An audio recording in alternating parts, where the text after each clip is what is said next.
वडापाव खाल्ल्यानंतर मला थोडं बरं वाटलं. मी त्या प्राध्यापकांचे मनापासून आभार मानले.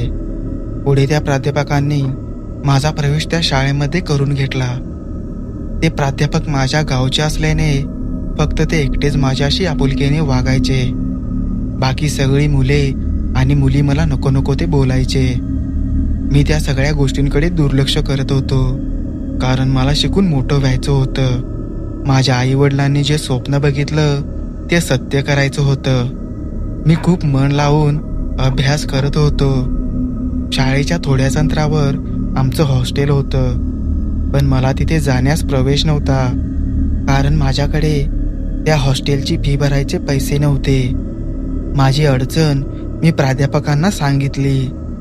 त्यांनी त्या हॉस्टेलच्या सरांना सांगून मला तिथे राहण्यास परवानगी मिळवून दिली.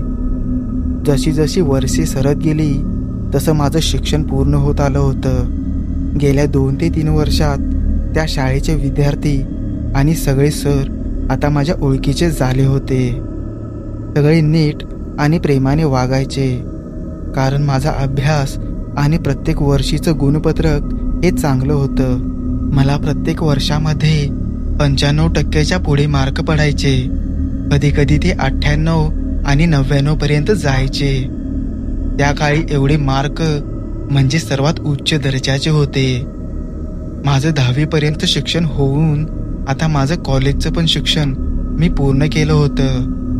मी माझं कॉलेजचं शिक्षण आर्ट्समधून पूर्ण केलं होतं. मला पदवी मिळाली. ही बातमी घेऊन मी गावात गेलो. तिथे गेल्यानंतर गावातील सगळी लोक माझ्या अवतीभोवती गोळा झाली. तिथे उभा असलेले सरपंच बोलले, अरे सागर, खूप चांगलं काम केलंस बघ. पोरा, तू गावचं नाव मोठं केलंस. सगळ्यांच्या तोंडातून कौतुकाचा वर्षाव होत होता. माझ्या आईबाबांचे डोळे पाण्याने भरून आले. मी सरपंचांकडे बघत म्हणालो, अण्णा, हे सगळं माझ्या आईबाबांचे कष्ट आहेत. त्यांनी माझ्यासाठी खूप काही केलंय. मग आता मला त्यांच्या कष्टाचे फळ द्यायला पाहिजे. आता माझं कर्तव्य आहे त्यांची सेवा करणं. आणि अण्णा, हे तुमच्यामुळे शक्य झालं आहे बघा. तुमचे उपकार मी कसे फेडू कळत नाही. अण्णा, मी तुमचा आणि शाळेच्या प्राध्यापकांचा आयुष्यभर ऋणी राहीन. असं बोलून मी सगळ्यांच्या पाया पडलो. मी थोडे दिवस गावातच थांबलो. आता माझं शिक्षण पूर्ण झालेलं होतं. घरी बसलो असता सरपंच आले. थोडा वेळ बसले. त्यांनी विचारलं, अरे सागर, पुढे नोकरीचा विचार केलास का? मी थोडा हसलो आणि म्हणालो,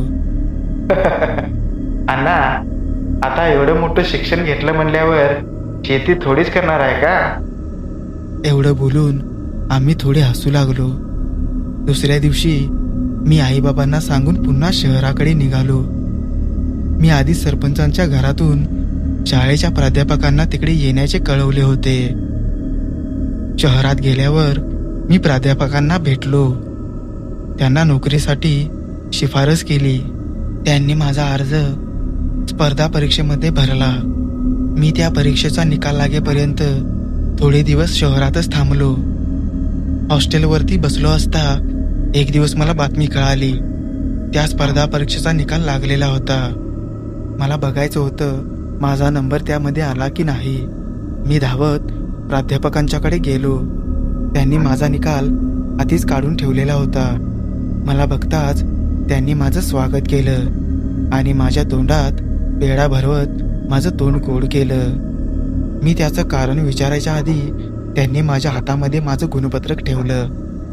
मला माझ्या गुणवत्तेनुसार उच्च दर्जाची नोकरी मिळाली होती आणि तीही सरकारी. ते सगळं बघून मला हुंदका फुटला आणि रडत रडत मी त्यांना कवटाळलो. त्यांनी माझं सांत्वन केलं. ते बोलले, ही गोड बातमी गावात आईवडिलांना आणि सरपंचांना जाऊन सांग. असे बोलून पेढ्याचा बॉक्स देऊन मला गावी पाठवले. गावात बातमी कळताच सगळ्या गावात गुलालाचा वर्षाव करत माझी वरात काढून स्वागत करण्यात आलं. सगळ्यांनी माझ्या आईवडिलांचं नाव काढलं. सगळे बोलत होते, पोरानं आईबाच्या कष्टाचं चीज केलं. आम्ही आणि सगळं गाव आनंदात होतं. संध्याकाळी माझा स्वागत समारंभ ठेवण्यात आला. त्यासाठी प्रमुख पाहुणे म्हणून मी माझ्या प्राध्यापकांना बोलवलं होतं. सगळं व्यवस्थित पार पडलं. आता मला नोकरीसाठी शहरात जावं लागणार होतं आणि नशिबाने माझी सरकारी नोकरी मला कोल्हापुरातच मिळाली होती. माझ्या कामाचा पहिलाच दिवस होता. माझी कोणाशी ओळख नव्हती, पण मला जे पद मिळालं होतं ते मोठं होतं. त्यामुळे तिथल्या क्लार्कने सगळ्यांचा परिचय मला करून दिला. दिवस सरत गेले. माझं काम चांगलंच चाललं होतं. त्या नोकरीमुळे माझ्या आईवडिलांचे हालाकीचे दिवस आता संपले होते. आमची परिस्थिती सुधारली होती. आता आमचे सुखाचे दिवस चालू झाले. नोकरीवरती माझे चांगले मित्र झाले होते. प्रमोद, अजिंक्य, सोनाली, आरती आणि पूजा हे माझ्या खूप जवळचे होते. आम्ही आमचं काम खूप मजेत करायचो. प्रमोद तसा शांत स्वभावाचा होता, पण अजिंक्यला मस्करी करायची सवय होती. आरती आणि पूजा पण तशाच होत्या. खूप चेष्टा मस्करी करायच्या. सोनाली थोडी शांत स्वभावाची होती. त्या सगळ्यांची आर्थिक परिस्थिती चांगली होती आणि ते राहणारे मूळचे कोल्हापूरचे होते. त्यामुळे त्यांना गावातील माणसं आणि त्यांचं गाव यांच्याबद्दल जाणून घ्यायची नेहमीच ओढ असायची. एक दिवस वेळ दुपारची होती, म्हणजे आमची जेवणाची सुट्टी झाली होती. आमच्या गप्पा रंगल्या होत्या. तेवढ्यात अजिंक्य बोलला, "अरे सागर, आपण खूप दिवस कुठे फिरायला गेलो नाही रे. म्हणजे तसं आम्ही जातो वरचेवर, पण तू आल्यापासून तुझ्यासोबत कुठे फिरणं झालं नाही." तो फक्त एवढंच बोलला आणि त्याच्या बोलण्याला सगळ्यांनी प्रतिसाद देत आमचं फिरायला जायचं पक्क झालं. मित्रांनो, पुढचा भाग लवकरच प्रकाशित होईल. आमच्या भयकथा आणि सत्य अनुभव तुम्हा प्रेक्षकांना जर आवडत असतील तर आमच्या कामाचा मोबदला म्हणून एक सबस्क्राईब करा. चॅनलवरती नवीन असाल तर व्हिडिओ लाईक करून शेअर करा. तुम्हाला काही वाटत असेल तर तुमच्या प्रतिक्रिया आम्हाला कमेंट बॉक्समध्ये कळवू शकता. धन्यवाद.